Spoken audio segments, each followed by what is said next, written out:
We are absolutely going to make Star Wars movies, and we're in the midst of the really fun part of the process, which is we're sitting down with a couple of writers and we're starting to discuss ideas and we're starting to talk about what those stories might be. Bermulai dari menolak skrip yang udah dibuat sama George Lucas, sang masternya sendiri, sampai visi yang berbeda buat manjain para fans Star Wars, Disney ini nampaknya bisa dibilang udah nggak mau lagi memanfaatkan advice dari George Lucas dari segi kreatif. Baik dari film-filmnya, seri-serinya, sampai juga game-game Star Wars baru mereka. Ya wajar sih, yang namanya udah jadi pemilik baru, dan mereka kan juga udah acquire tuh fanbase yang besar dan loyal banget kayak para fans Star Wars ini.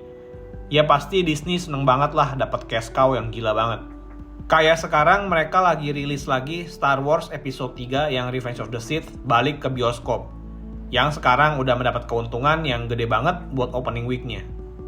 Apalagi buat sebuah film yang udah pernah rilis di bioskop ya. Mungkin setelah akuisisi Star Wars ini mereka mungkin percaya ya, kalau apapun skrip yang mereka buat, yang penting ada nama Star Wars-nya, itu para fans pasti tertarik dan bakal nonton walau ceritanya biasa-biasa aja. Tapi, apakah itu semua benar? Karena walau banyak yang suka sama versi Disney, nggak sedikit juga fans yang bilang kalau Disney itu udah ngerusak film kesayangan masa kecil mereka. Dan dalam rangka May the Force be with you kali ini ya, gue bakal bahas alasan kenapa Disney jadi villain dalam menghancurkan sebuah franchise Star Wars yang udah gila banget. Buat yang belum subscribe, boleh di-subscribe dulu ya, supaya target gue untuk mencapai 1000 subscribers bisa tercapai. And now, let's take a closer look.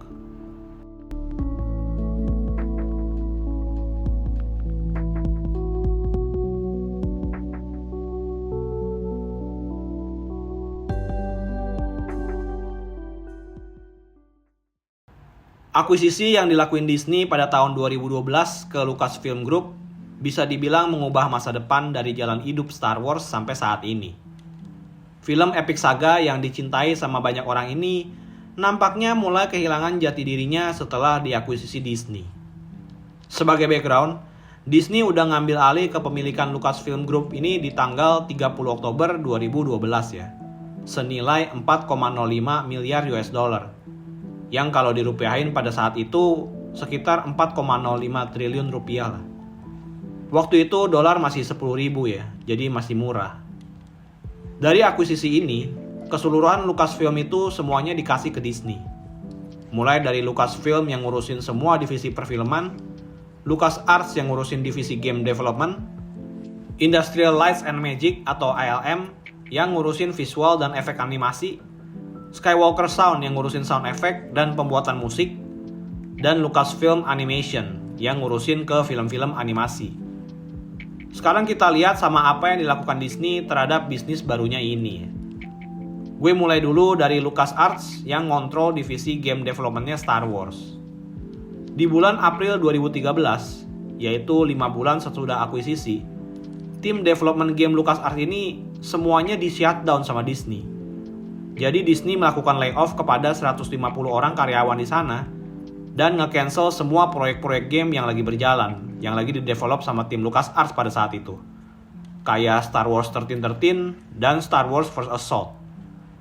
Langkah ini cukup dikecam sama grup komunitas fans ya. Terutama buat game Star Wars 1313 yang ternyata emang udah ditunggu-tunggu waktu rilisnya dan juga mendapat sambutan positif. Walau semua divisi tim game development-nya di-scrap semuanya, Disney tetap nyisain 10 orang karyawan yang tugasnya itu ngurusin penjualan license copyright ke perusahaan-perusahaan game lain ternyata. Terutama ke EA Games.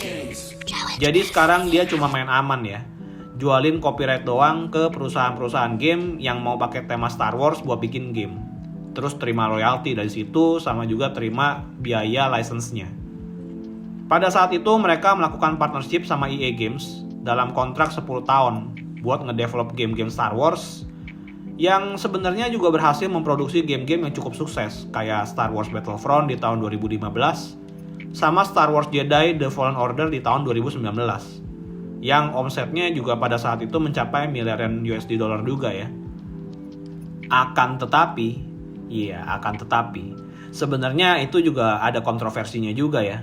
terutama buat game Star Wars Battlefront 2. Karena ternyata game yang dinanti-nantikan sama para fans ini nggak sesuai sama ekspektasi dari para gamer Star Wars, yang dianggap terlalu agresif dalam mempromosikan sistem progres. Jadi harus grinding ya buat naik level, terus kalau mau dapetin sesuatu juga harus unlock achievement juga. Jadi ini udah beda banget esensinya dari apa yang diharapkan player. Terus EA Games eksekutif ini ngejawab, "It's clear to us that players see the company differently than we do." Ya iyalah, perusahaan kan lihatnya dari segi profit. Kalau pemain game ya mereka cuma mau main game aja yang asik. Masa udah bayar gamenya mereka harus bayar-bayar lagi buat unlock item dan lain-lain? Tentunya experience mereka ngegame ya bakal keganggu. Akhirnya pun setelah 10 tahun berlalu, partnership LucasArts ini sama EA Games pun berakhir ya, dan gak diperpanjang lagi sama Disney. Karena dari rumor yang beredar pun, walaupun Disney udah ngantongin cukup banyak profit dari fee royalty dan license, tetap salesnya itu nggak mencapai ekspektasi dari targetnya Disney ya. Dan ini yang ngebuat Disney jadi nge-stop partnership eksklusif sama EA Games dan ngebuka peluang bagi game-game developer lain kayak Ubisoft yang ngebuat Star Wars Outlaws, yang banyak backlash juga. Beda waktu zamannya George Lucas ya, yang walau dia nggak ngerti tentang game, tapi dia itu tahu kalau karakternya tuh harus seperti ini, ceritanya seperti ini, dunianya juga seperti ini. Jadi tim game developmentnya itu selalu inline dan juga nggak keluar jalur. Tetap sama Star Wars World Universe yang emang dia udah create. Bahkan banyak yang profit juga kok, kayak Jedi Knight, Star Wars Battlefront, sama Knights of the Old Republic. Makanya Star Wars itu benar-benar disukain banget sama para fans. Nah, itu semua kalau dari segi gamenya ya, yang menuai banyak kritik sampai bahkan rumornya juga nggak mencapai target salesnya. Dan sekarang kita lihat, coba kita bahas dari segi filmnya. Sebenarnya akuisisi Disney ini membuat banyak fans Star Wars itu bersyukur, termasuk gue, karena memicu kemunculan Star Wars Episode 7 yang ngebuat para fansnya itu senang banget. Bahkan ada kejadian ada orang yang teriak-teriak ngasih spoiler di depan teater, itu digebukin ya. Jadi perencanaan tentang episode 7 ini ketika dibuat, yang namanya lanjutan dari episode 6 ya, yang udah berpuluh-puluh tahun, itu pasti ngebuat fans itu senang banget dan nanti-nantiin film ini. Tapi sebenarnya George Lucas yang melihat hal ini tuh sebenarnya nggak setuju dengan pembuatan skrip sama alur ceritanya ya. Di dalam interviewnya, dia menjelaskan kalau ide yang dia punya itu episode 789 bakal lebih ke arah soap opera atau drama biasa, yang menonjolkan lebih ke arah konflik keluarga biasa deh. Disney, who was a little nervous, there's one of the issues was the first 3 movies had all kinds of issues. They looked at the stories and they said, we want to make something for the fans. So I said, all I wanted to do was tell a story of what happened. It started here and it went there, and it's all about generations, and it's about, the issues of fathers and sons and grandfathers, and it's a family soap opera. Ultimately, space, we call it space opera, but people don't realize it's actually a soap opera. And it's all about family problems and that kind. It's not about spaceships. So they decided they didn't want to use those stories. They decided they were going to go do their own thing, and so I decided, fine. But basically, I'm not going to try to. They weren't that keen to have me involved anyway. But at the same time, I said, I'm not going to. If I get in there, I'm just going to cause trouble because they're not going to do what I want them to do. So, and I don't have the control to do that anymore. And all I would do is muck everything up. So I said, okay, I will go my way and I'll let them go their way. Sedangkan kalau di episode 7 yang dibuat oleh Disney ini, ya memang ada konflik keluarga juga sih. Sampai-sampai anaknya sendiri ngebunuh bapaknya. Ya ini sih bukan namanya konflik lagi kalau menurut gue sih. Secara kalau lawan konfliknya si anak udah tewas, ya mau konflik sama siapa lagi gitu kan. Tapi karena ini udah menjadi film yang ditunggu-tunggu, ya hal ini gak menjadi suatu masalah besar lah ya. Sampai pada akhirnya muncul episode 8. Dimana disitu akhirnya ada Luke Skywalker, ya kan? The Last Jedi, karakter OG yang udah ngalahin Darth Vader dan juga udah ngancurin Empire ya. Tapi ceritanya mulai makin berantakan ketika Luke Skywalker ini juga meninggal. Meninggalnya itu karena kecapean, karena forsir pakai Force buat bikin ilusi, buat ngelawan Kylo Ren. Abis itu dia kecapean dan meninggal. Ini yang ngebuat reaksi fans jadi mulai kepecah sih. Dan ngerasa nggak seharusnya Luke Skywalker itu yang sebagai the greatest Jedi yang ngalahin Darth Vader itu segampang itu meninggalnya. Ya tapi kalau menurut kalian bagaimana? Silakan berpendapat di kolom komentar ya. Gue juga mau dengar pendapat kalian. Not you. Oh God. No. No. Please no. Please no. Where the fuck is Ben?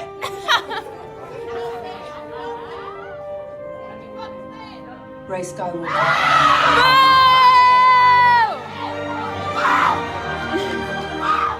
Rey Skywalker, anjay. Dan gak cuma alur cerita yang berbeda juga dari skrip awalnya George Lucas, tapi setelah Disney melakukan akuisisi ke Lucasfilm, tentunya George Lucas udah gak ada suara buat ngasih direction lagi. Padahal dia berencana buat ngasih beberapa arahan ke J.J. Abrams yang saat itu ngedirect film Star Wars. And I knew from, and I had the story treatments or, outlines. And we were working on scripts. And so I sold it. But I knew when I sold it, I said, I've tried to make movies where I step away to sort of Empire and Return of the Jedi. And after about a couple weeks, I knew I couldn't do that. I had to stand over the shoulder of the director, help him, whisper in his ear constantly, no, do this, do that, and be there to help guide it.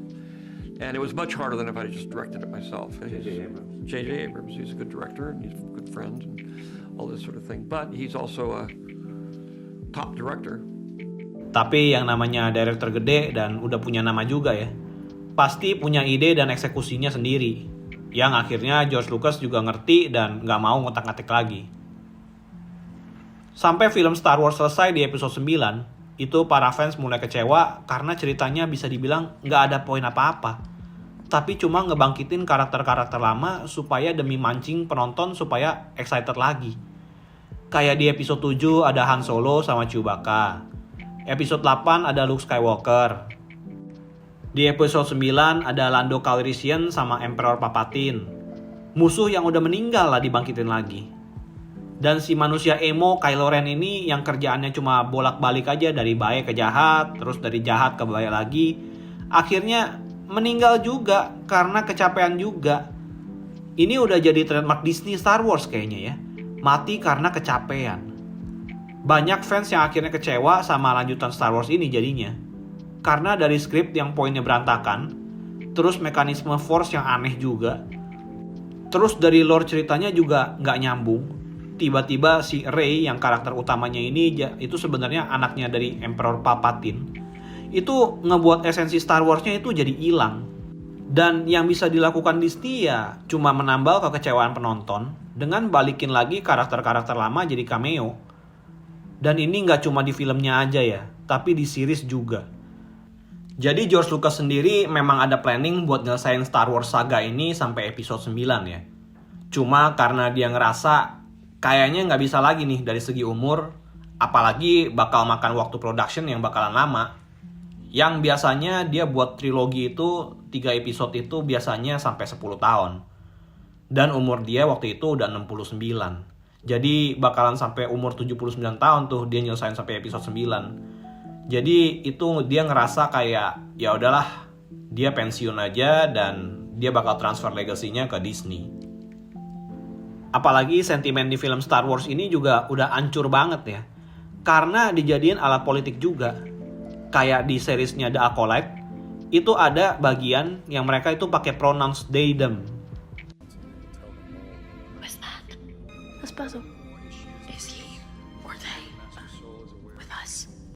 Dan juga keanehan lain kayak pakai Force bisa bikin hamil yang absurd banget. Dan setelah bikin orang hamil ini kayaknya kurangnya cuma satu sih. Kenapa dia nggak mati aja ya karena kecapean? Walau banyak film dan seri-seri yang gagal juga, ya kalau kita lihat lagi, ada juga sih yang berhasil. Kayak dari film itu ada Star Wars Rogue One, yang menurut gue cukup bagus. Karena mengedepankan dari sisi rebel, jadi nggak ada hubungannya sama Jedi-Jedi, tapi skripnya bagus. Terus ada juga The Mandalorian dari sisi series, yang menceritakan juga cerita seorang mercenary. Sama Andor juga katanya bagus, yang banyak diterima juga secara positif sama fans. Jadi sebenarnya tuh problem utamanya itu lebih ke arah skripnya itu yang jelek, sama direkturnya juga itu beda-beda. Jadi style sama eksekusinya juga beda-beda. Sedangkan pada waktu zaman George Lucas itu sendiri, itu kan kohesif banget ya. Dia jadi yang ngurusin semuanya dan satu kepala doang. Jadi idenya full semuanya dari dia doang, dan eksekusinya juga jadinya nggak liar kemana-mana gitu, nggak beda-beda. Dan reaksi negatif ini tuh nggak dilihat dari segi fans aja ya. Tapi reaksi negatif ini juga terlihat dari penurunan omset juga yang didapat dari film-film baru Star Wars sejak dipegang sama Disney. Yang kalau dibandingin dulu dari sebelum dijual ke Disney, itu return of investment-nya Lucasfilm biasanya di angka 10%. Tapi sejak dipegang Disney, itu ROI-nya cuma 1%. Jadi bedanya tuh 10 kali lipat. Nggak cuma dari tim game development-nya aja ya jadinya berantakan, tapi ternyata dari sisi filmnya juga berantakan. Karena memang dari sisi ceritanya nggak kuat. Jadi melihat apa yang dilakukan Disney selama ini jelas berbeda dengan apa yang ada di dalam pikirannya George Lucas ya. Film Star Wars yang udah jadi kesayangan bagi para fansnya tidak dirawat dengan baik. Sehingga banyak yang dulunya fans sekarang jadi nggak terlalu peduli sama project Star Wars apa yang baru dibuat. Karena mereka udah terlalu kecewa ya. Sama kayak Marvel lah. Setelah Endgame ya udah turun dan hancur ya. Bahkan ketika mereka berusaha ngebuat seri dari karakter favorit kayak Obi-Wan Kenobi atau The Book of Boba Fett, itu nggak ngaruh ya. Karena yang jadi permasalahannya itu bukan di karakternya, tapi dari segi cerita dan di eksekusinya. Yang ada malah ngebuat fans loyal makin jauh dan makin nggak peduli lagi sama Star Wars ini. Dan kalau para fansnya udah pada males, gimana cara buat fanbase baru yang bahkan tuh belum pernah kenal Star Wars sama sekali? Kalau dari pendapat kalian sendiri bagaimana? Apakah Disney sudah menghancurkan Star Wars? Silahkan mengutarakan pendapat kalian ya. Tapi kalau tanya pendapat gue sih, jawabannya jelas ya hancur sehancur-hancurnya ya. Setelah nonton episode 8 di bioskop, gue udah nggak peduli lagi sama episode 9. Bahkan Rogue One itu, yang sebelumnya episode 8, itu lebih bagus daripada episode 8. Dan ini termasuk juga sama seri-seri Star Wars yang udah keluar juga ya setelah episode 7. Terakhir itu gue cuma cobain The Mandalorian, yang ternyata masih bagus. Tapi itu pun udah mulai turun di season 2-nya. Kayak bingung arahnya mau kemana. Ya, tapi silakan utarakan pendapat kalian di bawah ya. Karena gue juga mau tahu dari sudut pandang kalian juga. Dan apa ada dari kalian yang nonton ulang Star Wars episode 3 di bioskop?